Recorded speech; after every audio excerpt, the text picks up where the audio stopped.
Hi there. Some of you are probably saying, wait a minute, it's not Monday. How do we have a new episode out already? Guess what, guys and girls? Bonus episode! We're lucky enough to have our friend AC Rowe. You may remember him from the Wolf of Wall Street episode. He was able to get Brian Volk Weiss, and I did a quick 30-minute sit-down with him. Brian Volk Weiss, who is he? Well, movie nerds, you should know this one. He is the creator of The Movies That Made Us on Netflix, seasons 1 and 2, and guess what? We learn a monster tip that season 3 is just a short month away, coming out in October. Brian was kind enough to break down some of the choices, why they included them in The Movies That Made Us, as well as we talk a ton of things about the series on Netflix. And we thought this would be a cool kind of thing to do, is have an interview segment once in a blue moon, along with, of course, the regular podcast we do. So listen, enjoy the bonus episode of myself and Brian Volk Weiss from The Movies That Made Us. Later. Gather round, here's what I know. It's just that this cow has got to go. I know some people kinda like it, yeah, it's trending right now. Yeah, that doesn't matter, 'cause we're gutting the sacred cow. How did you get to be able to spearhead and lead the charge for The Movies That Made Us? How did you fall into that opportunity? So I had developed and sold a show to Netflix called The Toys That Made Us. Yep. And when The Toys That Made Us was considered by Netflix to be a success, they asked me to come in and talk about the future. That's how they say it. So I went in and I pitched two shows. I pitched The Games That Made Us. We spent over 100 hours making a tape and spent a lot of money. And the day before the meeting, we made a poster. And all we did it with Photoshop. It kind of looked like crap, but it was the famous picture of Bruce Willis with the wife beater. Mm-hmm. But instead of Bruce Willis, we had Photoshopped Frank Sinatra's head on his that's body. Awesome. Yeah, because he's supposed to be Bruce Willis. Yeah, exactly. So if you have not seen the Die Hard episode of Movies That Made Us, Die Hard is actually a sequel to a Frank Sinatra movie, and Frank was legally required to be offered the part, and he accepted it, and then he turned it down. So anyway, we spent an hour, turned that into a crappy poster, printed it at Kinko's or whatever it's called now, and that was it.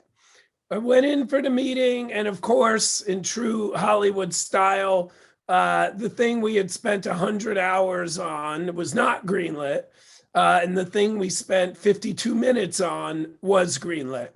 And I had directed season 3 of Toys That Made Us, so it just made sense that I would keep directing Movies That Made Us. Yeah, Toys That Made Us was so awesome. I loved it, and I was a little annoyed how you made me wait till season 2 for Transformers, which is my all-time favorite cartoon. And actually, wearing my Cobra G.I. Joe shirt right now. So nice. So like 2 questions inside of that for me at least. One, what was your favorite episode of the Toys That Made Us? Technically, it's Star Wars, but the problem with that answer, you're talking about Toys That Made Us, right? Yeah, and then I've got a Die Hard question as well. Technically, it's Star Wars, but the problem with that answer is, to me, Star Wars is in like a kind of sacred category. So no matter what you ask me about anything, if Star Wars is remotely connected, my answer will always be Star Wars. Like our show on Disney Plus, Behind the Attraction, what's my favorite episode? Star Wars. Mm-hmm. So if I don't go that route, like my favorite episode is absolutely Star Trek, which a lot of people had a problem with that episode because they're like, oh, that should have been Teenage Mutant Ninja Turtles, or that should have been Batman or superheroes, whatever. But that's my favorite episode. Cool. And is Die Hard a Christmas movie? Yes, absolutely. It's a Christmas. It takes place on Christmas. It's a reoccurring theme in the film.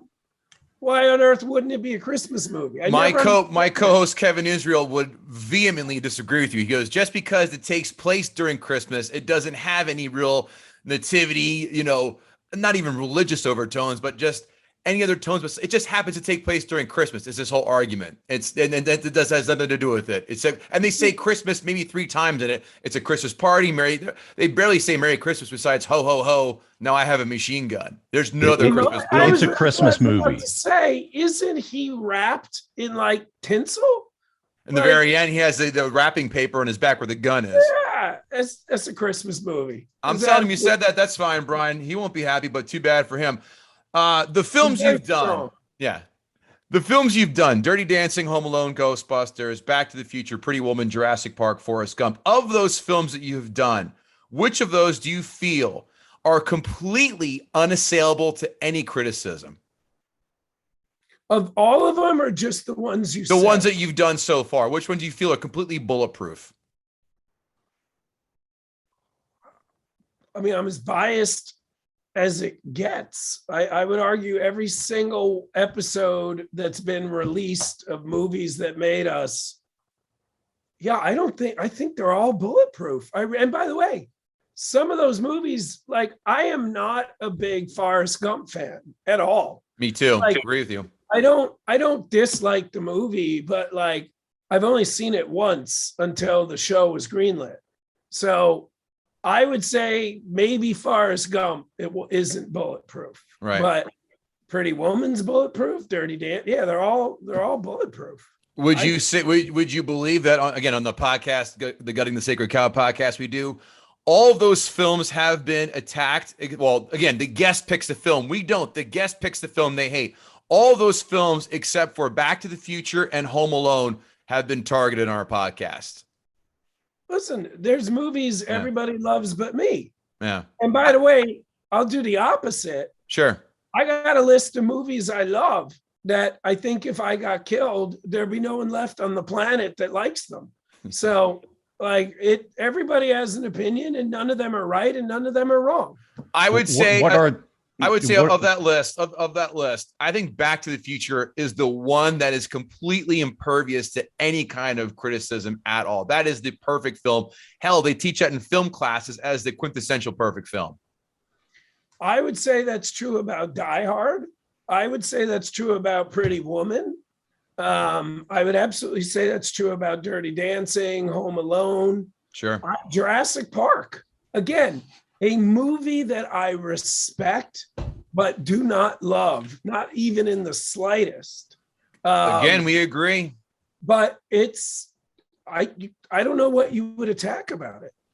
I forgot what the guy who did it, Ray Goots, he did it, and I forgot what his exact arguments were. But one of the major ones, it's kind of unfair, is the book is better, and 9 times out of 10 it is, except for the exceptions of Die Hard, the movie's way better than the book, and Jaws, the movie is way better than the book. Yeah, but in Jurassic Park, the book blows away the movie. Yes, I agree in general, but the ending of the movie Jurassic Park is absolutely better than the book Jurassic Park. I disagree. When they napalm that island was amazing. Instead of the cheesy banner falling to the ground and just flying away and getting away scot-free.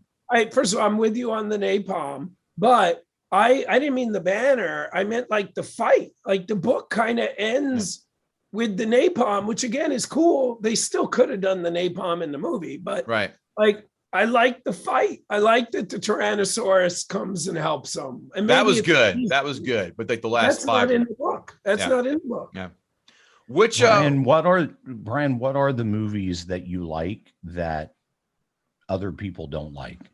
Oh, my favorite topics. Let's see how we do off the top of my head. Dune, Valerian, Batman and Robin. Oh my God. Oh yeah, I went there. Holy Rusted Metal Batman. It's the worst one of them all. Battlefield Earth.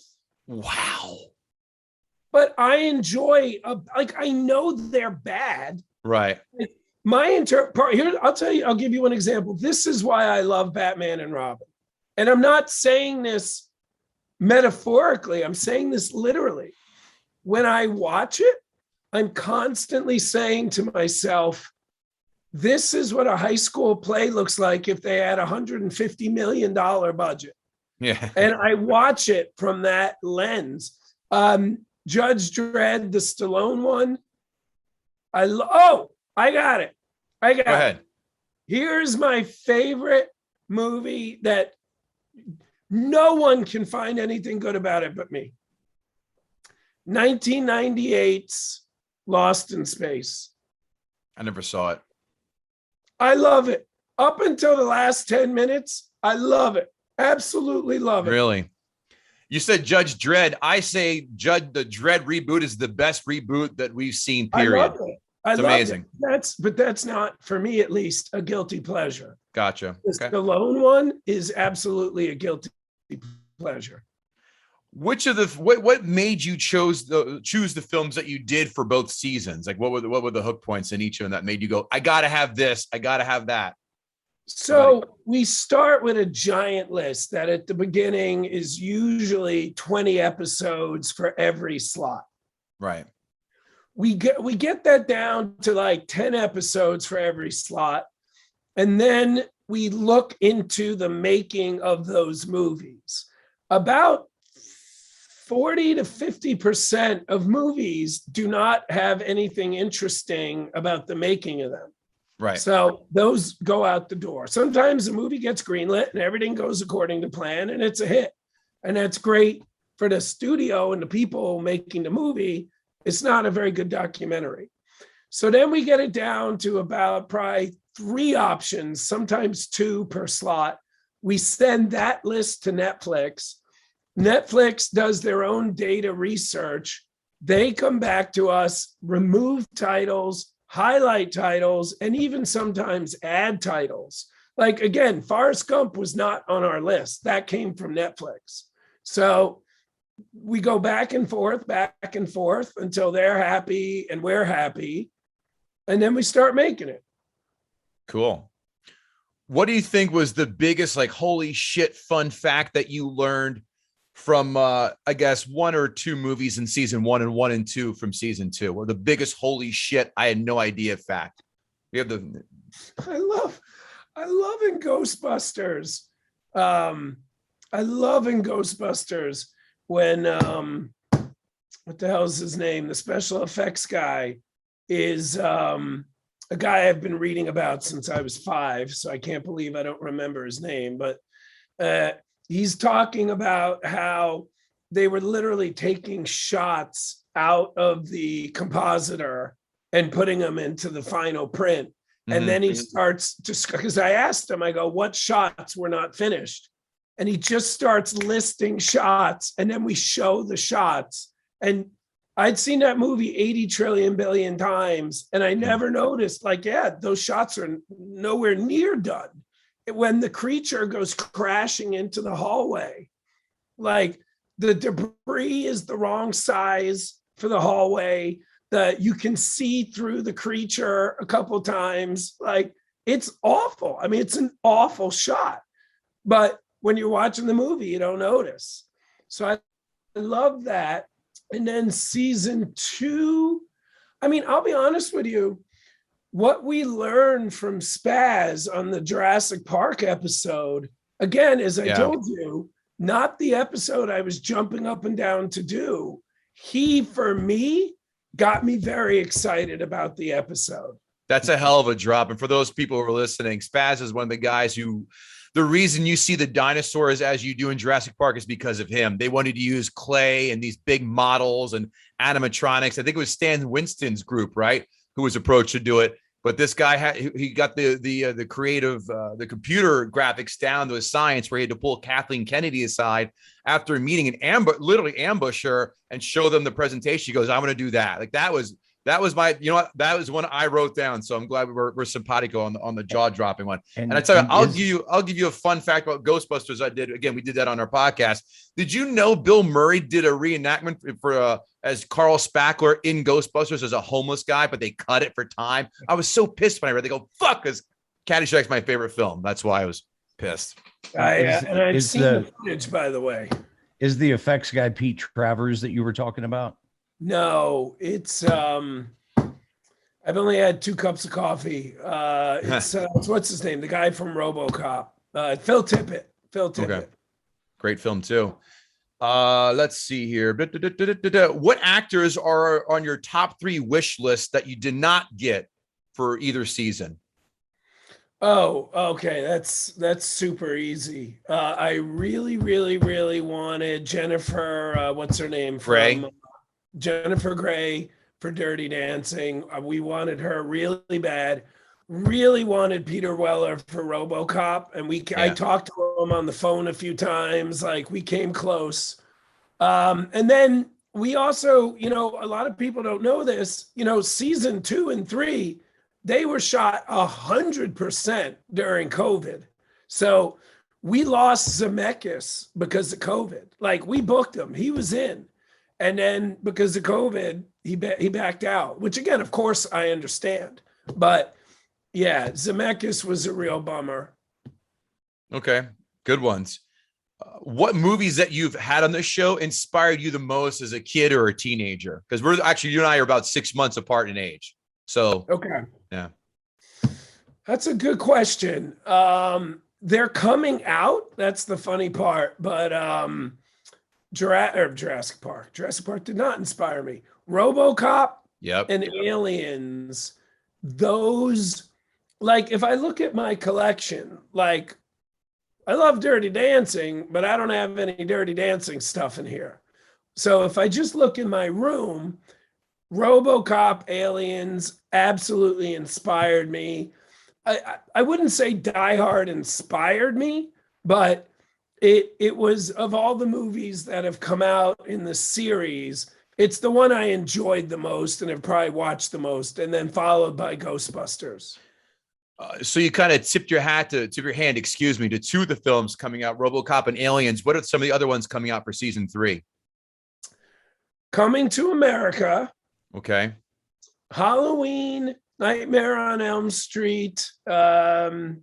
What am I forgetting? Nightmare on Elm Street, Halloween, and Friday the 13th. Oh, so the holy trinity of horror films in the 80s. Gotcha. Yes. All right, good. Guess what month that comes out? I'll take a wild stab, right? Let's see. Next one. I already answered that one. Which of the movies that you have done on this show, this is personal, which of the ones that you've done so far wish had a sequel made for them? And then I'll go ahead. I'll answer that one. Well, I mean, the problem is they all did. My answer would have been RoboCop or Aliens. And rumor has it there were a few follow-ups. Okay. Which of the movies that have been done do you wish never had a sequel made for them because they were so awful? Ghostbusters. What's one? I have another one in mind too, but Dirty Dancing. But they never had a sequel made for it. Oh, that's right. Havana Nights. I take that back, which no one gives a shit about that, Brian. That's a hard F-. Let's see. I like RoboCop 2. You do? Man, I didn't dig it. I do. Do you like part 3? No. Well, it's a guilty pleasure, but like I've only watched it twice. So it's not. Though I do, again, looking at my RoboCop shelf, I do have a RoboCop 3 mug. I got some RoboCop. I do appreciate a good clusterfuck. I really do. Right. So that's why. So RoboCop 3 would be in the clusterfuck category. But I like Die Hard 2. I love Die Hard 4. So yeah, I'll go with those 2. Okay. Die Hard. I don't like Die Hard 2. I love Die Hard 3. I mean, that is very good. And 4, it was good too. even though it breaks my rule, which is I have a two-part rule about sequels. One, you can't release the sequel more than 10 years after the original. Two, you can't have the sequel, the original be an R and the sequel be a PG-13. Never fucking works, except Die Hard 4 was the only one that I can think of that works. So that's my sequel theory. I should have wrote a thesis on that in college. That's another day for another time. What specific factors do you have when you consider adding movies to the list of ones that you want to do for upcoming seasons? What are the criteria? They need to be at least 3, but ideally 4 quadrant films. The only exception to that so far is definitely RoboCop and arguably Aliens. Everything else is 4 quadrants: young, old, male, female, whatever. So we do that. There has to be a great story.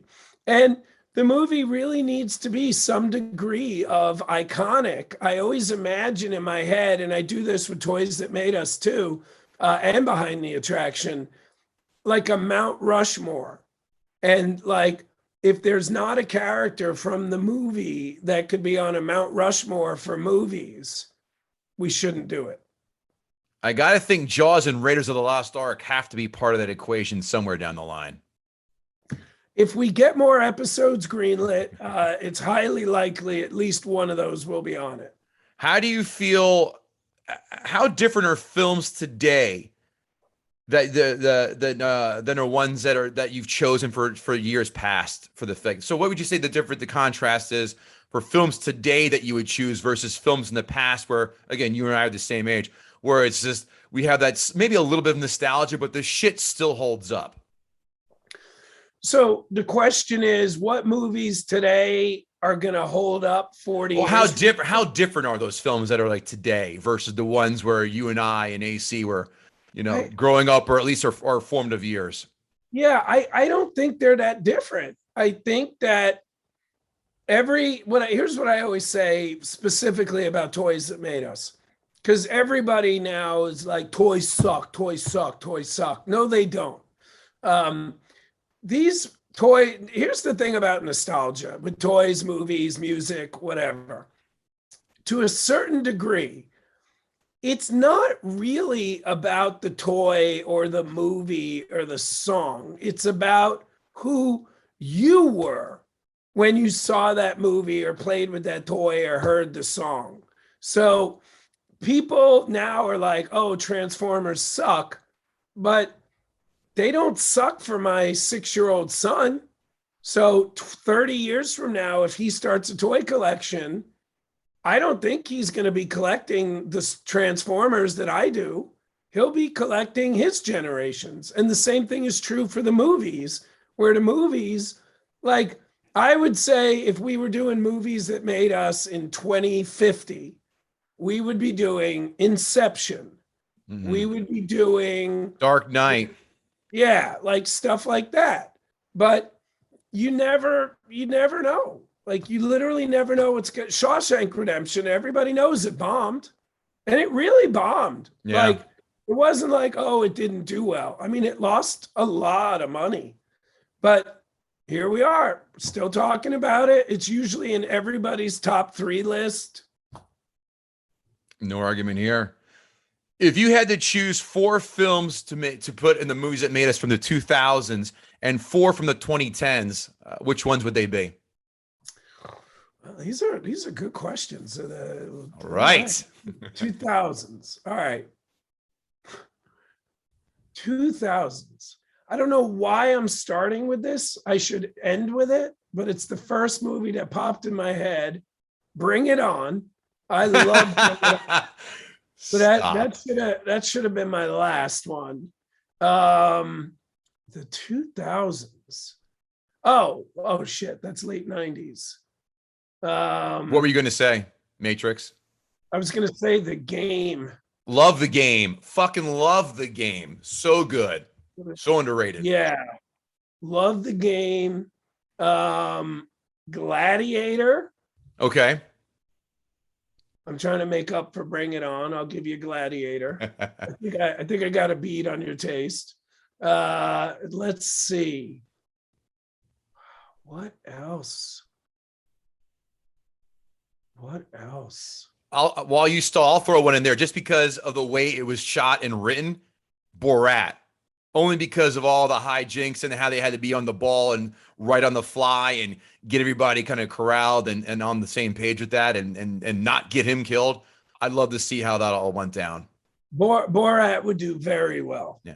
And Yeah. Tron Legacy is another one too, because Tron sucked, and it came out when we were kids. It came out like it was in kindergarten or first grade, and they went out and Disney made. I mean, it's one of the most beautiful shot things I've ever seen, and I love the soundtrack, and it's just so good. I'm surprised it didn't get more accolades, and I'm glad they're doing a third one because that I love Legacy. They're It's not. so good. They're not doing a third. Oh, one. got shot down. Shit. Yeah. They shut that down. Terrible idea. Yeah, this is the kind of question, like in an hour, I'll think of stuff and be so mad at myself that I didn't say it. I'm bad at answering these questions. Well, The Dark Knight was out in 6, so I guess we'll throw that in the mix to kind of. 08. 08. Okay, right on there. That definitely would have been on my list. I mean, I consider that to be one of the greatest American movies ever made. No argument, zero argument here. What about the 2010s? 2010s. I wish I had a list and I could look at the list. You can always have Matt email us stuff that you think of afterwards too, and we can just put a graphic in that says he said this. All movie. right, I'll try and do. If you say movies, Avengers probably has to be one of those. Do you say Avengers? Yeah. It should be done. Am I excited to make it? No, but then again, like I said, I wasn't excited to do Forrest Gump either, but I ended up loving making it, and now I kind of get the movie. But that being said, yes, Avengers would do very well. Yeah. Maybe a Tarantino film in there too. I don't know, Django or oh no, that's 90s again. I was about to say Pulp Fiction. No. Inglourious Bastards. Really? We did that. I wasn't crazy about that one. I think there are 4 or 5 great scenes, but there's a lot of fluff in there, I thought. Oh, I love that movie. I think it's my second favorite after Pulp Fiction. Wow. I go Reservoir Dogs for myself. And then Django and then Once Upon a Time. 3 and 4 for me. First of all, I loved Once Upon a Time, and like some of my favorite people that are the biggest Tarantino fans ever hate that movie. I don't know why. I don't know why either. So I'll tell you, the problem is it becomes a Tarantino. It's a really good film, but then it just goes way too far at the end with the flamethrower. It's this really great narrative story. I loved it. But then it to me, it went too far, but also it killed the show American Housewife as well. The little girl that meets him on set was so good in that movie that she stopped being the daughter on American Housewife. They replaced her for a season. Show got canceled. Oh, wow. I did not know that. Yep. Wow. Okay. Did not know that. That's let's see what good trivia right there. I remember weird things that don't make any sense at all. As do I. Those are all the questions I had, Brian. Anything else you want to throw in there just for giggles?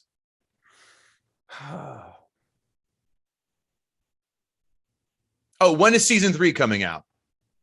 Season 3 comes out mid-October. We don't have. Oh, that's right. You said October. Jesus Christ. But it's mid-October. We have another show coming out on History Channel called The Center Seat, the 55 years of Star Trek. That's coming out also in October. It's the biggest, deepest dive into Star Trek ever. And I don't know when your show comes out or not, but August 25th, the next batch of Behind the Attraction comes out, our Disney Plus show. Yeah, I watched it. That was good too. Yeah, it will be out in a couple of weeks. I'm actually going on vacation tomorrow, so we're gonna wait a little bit. A couple of weeks it'll be out. Oh, here's one. How about the Star Trek reboot? That was 2009. That'd be a good one you could probably make. I love the first one, so yes. I was very happy to do that. Yeah, but the second two, not so much. Yeah. Fast and the Furious, another one for the 2000s. I love the one in Brazil. Me too. Jesus Christ, we have the same brain. That's the best one. Is 5. 5 is great. 1 is okay. 5? And everything. Yeah, it's 5. And everything else is shit. I didn't see the new one. I actually also, if I'm honest, I kind of like the one everybody hates, which is the second Tokyo one. Drift. Yeah, everyone hates that one. I don't know why. I thought Only it was because cool. Statham comes back in the end, or it comes there in the end and kills what's his face, and Vin Diesel Maybe. reappears. It never bothered me. Yeah. But yes, number 5 was fantastic. The one I with loved it. Yeah. 100%. 100%. Brian, these are all the questions I have. Listen, thanks again for taking some time out and talking with us. I'd love to have you on the podcast. If you wanted to pick a film that you absolutely hated and wanted to say, here's why this Sacred Cow sucks, I'd love to have you on in a couple of weeks. I mean, I'm getting myself in trouble, but I'd probably go with Lord of the Rings. We did the first one. Do you hate the second or the third one? The first was the best, and I hated the first. Right. It got worse and worse and worse. But I will, if I can come up, by the way, you know what the best movie is for that? But the problem is a lot of people don't like it. So it's not that good. But Eyes Wide Shut is the movie that if somebody says they like it, there's only 2 movies on this list. Any other movie, I'll respect your opinion. But if somebody brings up Eyes Wide Shut, I'm like, I will never trust your movie opinion again. Are you a big fan of Eyes Wide Shut? I saw it when it came out. I thought it was okay. I'm not going to die in a hill for it, but I saw it. I thought, all right, It didn't leave a nasty taste in my mouth. Again, I saw it in the theater, 1999 it came out, so 22 years ago. So, but yeah, if I think of a movie, I would love to do that. Great. Brian, thank you so much for taking some time out of your day on a Friday to hang out with me. And I appreciate I have a lot of thoughts on movies that are pretty simpatico, which is cool. No, I love RoboCop. I'm a huge Verhoeven fan. And I'm also insulted how they decided to remake 2 of his 3 best movies, RoboCop, and of course, God damn it, it's blank. Oh, Total Recall. It's a fucking classic. What are we doing touching perfection? That's silly. I don't know, but let me know what you think after you see it. I will. I definitely will. Thanks again, Brian. I really appreciate the time. Thank you. Take care, Have a man. good weekend, gentlemen. Enjoy. Bye. Bye.